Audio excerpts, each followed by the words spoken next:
네, 오늘 은혜 받음이 거룩의 시작이다. 은혜 받음이 거룩의 시작이다. 이런 제목으로 좀 말씀을 나누도록 하겠습니다. 레위기 전체의 주제는 이제 거룩이라고 할 수 있죠. 그래서 레위기 전체를 계속해서 보시면 내가 너네를 구원해낸 하나님이다. 내가 거룩하니까 너희도 거룩하라. 라는 말씀을 해주시고 계십니다. 어떻게 보면 오늘 이제 본문에 나오는 그 세 가지 정도의 단락으로 구분되는 이 말씀은 어제 나온 그 23장에 이제 며칠 동안 우리가 살펴본 절기에 대한 부분의 그 부분과 좀 뭐 별로 관계가 없는 것 같기도 한데, 그러나 이제 거룩이라는 그런 부분으로 우리가 살펴봐야죠. 절기라는 부분은 우리 시간 속에서, 날마다의 삶 속에서 어떻게 하나님과의 관계 속에서 거룩을 지켜가야 하는가라는 부분을 살펴보았다면, 오늘 부분들은 우리가 이제 거룩해야 되는데 우리의 힘으로 거룩할 수 없잖아요. 이제 거룩이라는 것이 하나님과의 관계에서 오는 것이라는 걸 레위기에서는 지금 계속해서 강조하고 있거든요. 그래서 처음 부분은 제사 부분을 좀 말씀하셨고, 제사장에 대한 부분도 굉장히 많이 오랫동안 강조를 하셨습니다.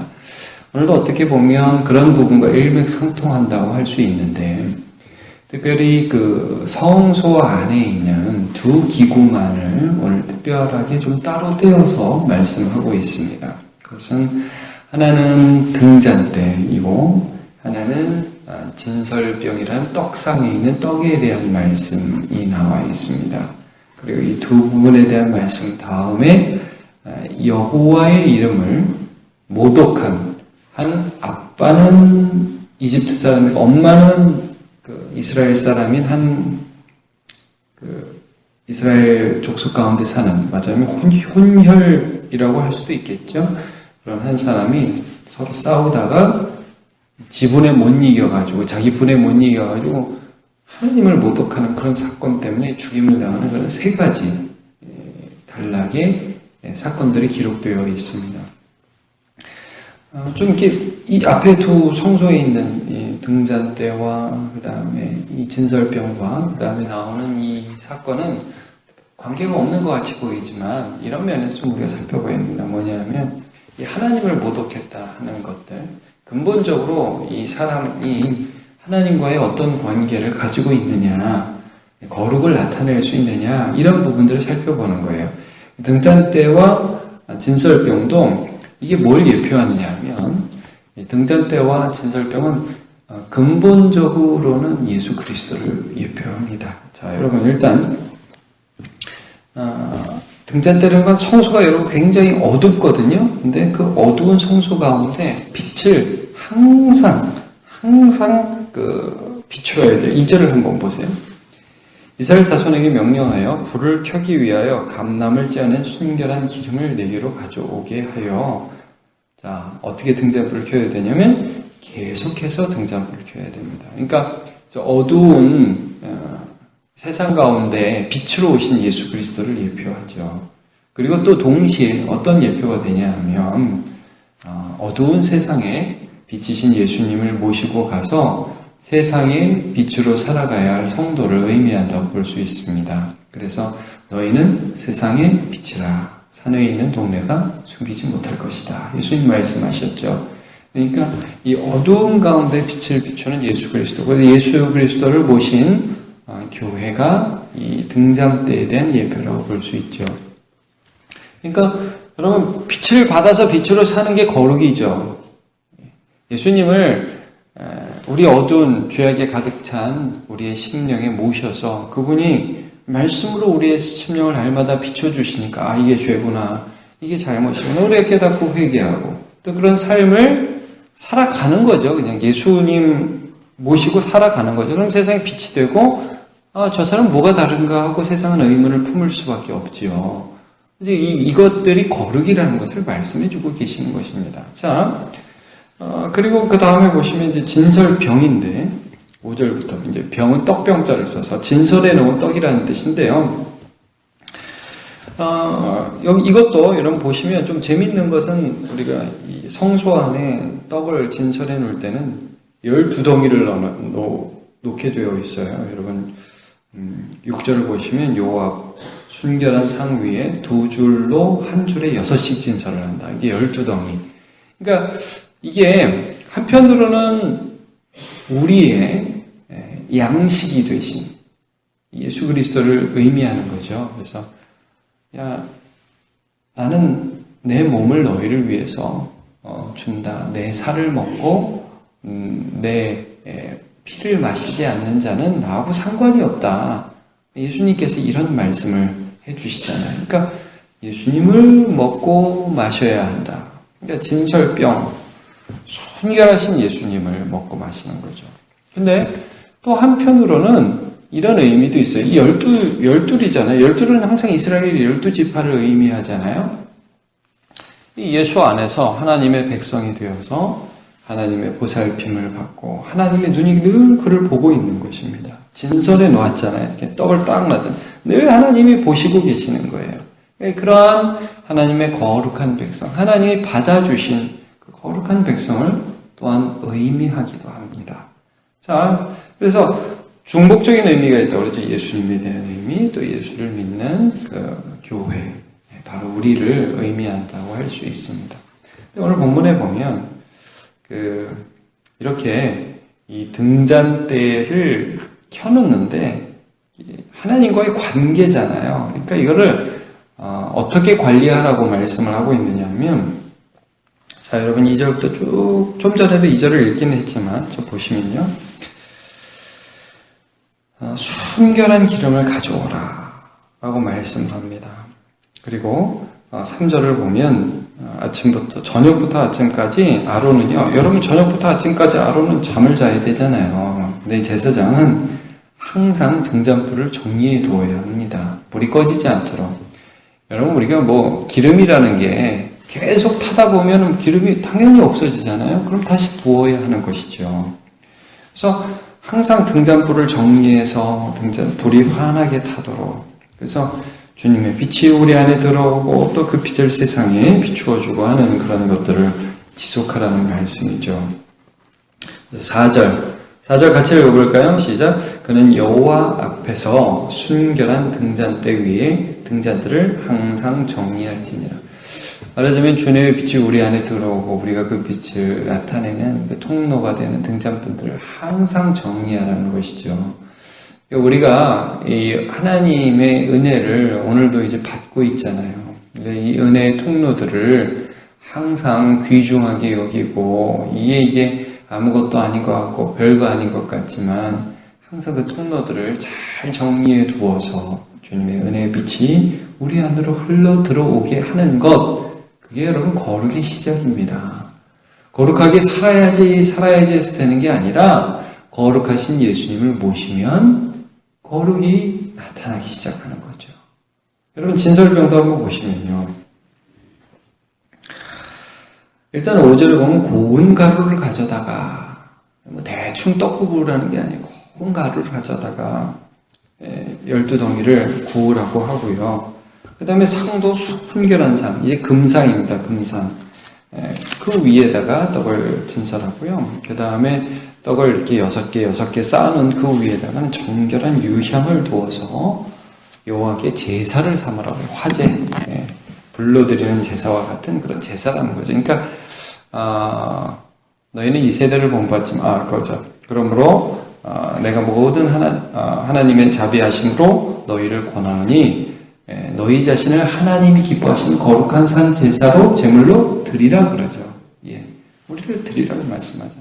그러니까 하나님의 관계 안에서 내가 하나님으로 힘을 얻고, 또 하나님이 우리를 볼 때 하나님의 거룩한 자녀예요. 또 우리 자신은 하나님 앞에 우리를 드리는 거예요. 제가 빌립보서 2장 15절을 읽어드릴게요. 이는 너희가 흠이 없고 순전하여 어그러지고 거스러지는 세대 가운데서 하나님의 흠없는 자녀로 세상에서 그들 가운데 빛들로 나타내며, 그렇게 되어 있습니다. 이게 거룩한 모습이라는 거죠.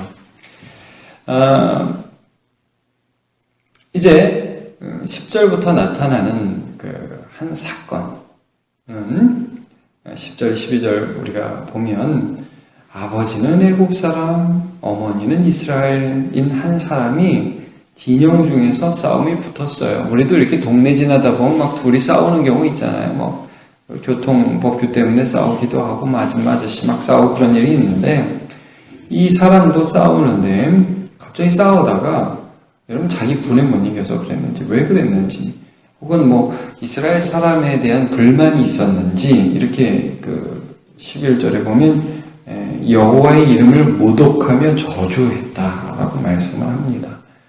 뭐 하나님이 있어 뭐 이렇게 했겠죠. 도대체 하나님이 해준 게 뭐야 뭐 이런 식으로 했는지, 어떻게 했는지 하여튼 여호와의 이름을 모독했습니다. 근데 지금 이게 앞에 사건, 앞에 기록된 그 사건과 굉장히 대조적인 말씀이란 말이죠. 빛을 받는 삶, 그리고 하나님께 떡을 준비하는, 그리고 그 떡을 먹는 삶과 상당히 대조적인 모습을 보여주는 겁니다. 그러니까 우발적인 한 사건을 통해서 자기 분에 못 이겨서 마음에도 없이 자기가 하나님을 사랑하는데 하나님을 저주했다가 아닙니다. 이 사건이 가리키는 것은 하나님의 빛 가운데 있고 하나님의 은혜 가운데 산다고 살아가지만, 겉은 그렇게 살아가고 있었지만 실제로 이 사람의 삶에 은혜를 받지 않았다는 것이 드러났다는 거예요. 하나님을 우습게 여겼다는 거죠. 실제로 하나님을 거부하였다는 것입니다. 그러면 그것이 이 사람에게 싸움을 하고 뭐 이 정도 실수로 싸움을 하고 정도가 아니라 그 사람의 삶에 거룩이 나타나지 않고 하나님의 자녀됨이 전혀 나타나지 않는 것으로 드러날 수밖에 없다는 것을 본문이 말씀해 주고 있는 거죠. 그러니까 하나님께서 뭐라고 말씀을 하십니까? 그들이 딱 그거 듣고 깜짝 놀라가지고 가두어 두니까 모세를 통해서 말씀을 해주시는데, 14절, 그 저주한 사람을 징역 밖으로 끌어내어 그것을 들은 모든 사람이 그들의 손을 그의 머리에 얹게 하고 온 회중이 돌로 그를 칠지니라 하면서 그를 죽이라고 말씀을 하십니다. 그러면서 너는 이스라엘 자손에게 말하여 이르라. 누구든지 그의 하나님을 저주하면 죄를 담당할 것이요 여호와의 이름을 모독하면 그를 반드시 죽일지니 온 회중이 돌로 그를 칠 것이니라. 거류민이든지 본토인이든지 여호와의 이름을 모독하면 그를 죽일지니라 라고 말씀을 합니다. 하나님의 은혜를 받아서 하나님을 나타내야 할 사명을 가진 하나님의 제사장 나라로 부름받은 그들이 하나님과의 관계가 끊어져가지고 하나님을 거부하는 모습을 나타내고, 그 본질적인 가장 중요한 부분이 깨어졌을 때에 그 죄가 얼마나 심각한지를 나타내시는 것입니다.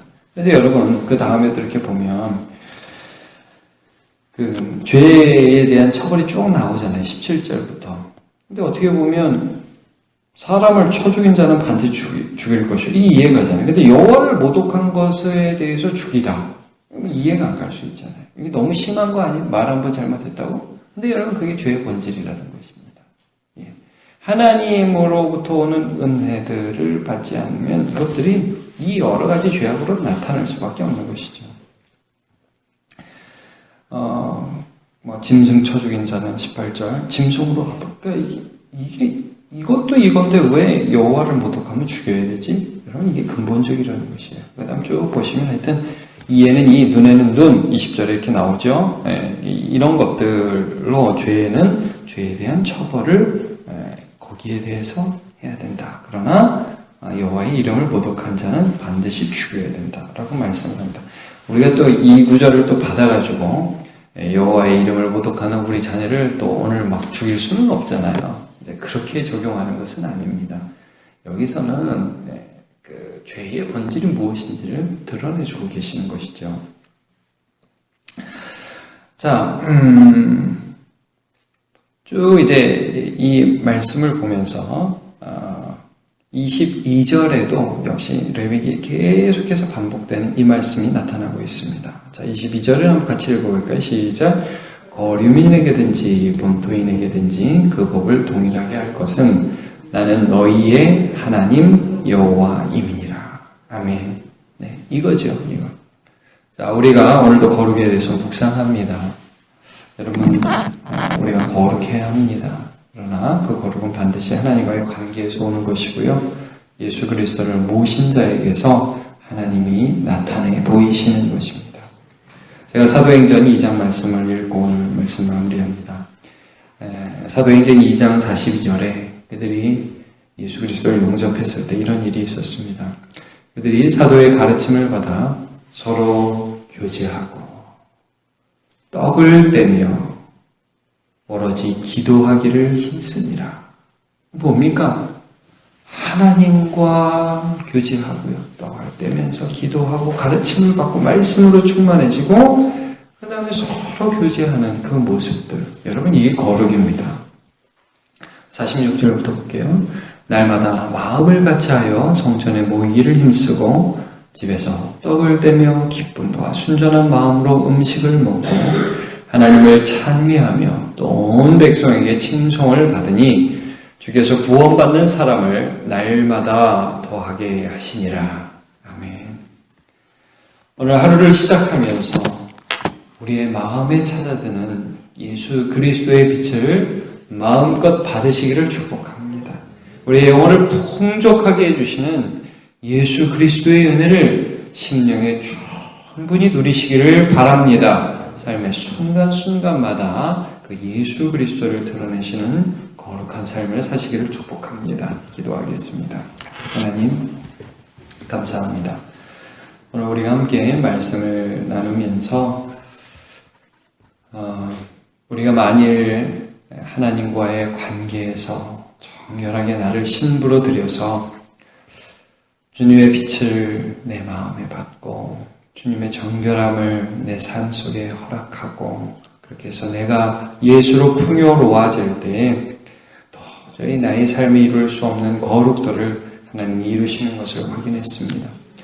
또 그렇지 않을 때에는 내 마음이 하나님을 만홀히 여기고 내 입이 하나님을 함부로 말을 할 때에는 사람을 죽이는 싸움쟁이밖에 될 수 없다는 사실도 함께 살펴보았습니다. 그것이 죄의 근본이고 모든 죄는 용서받되 성령을 모독한 죄는 용서받지 못한다는 말씀도 기억하게 됩니다.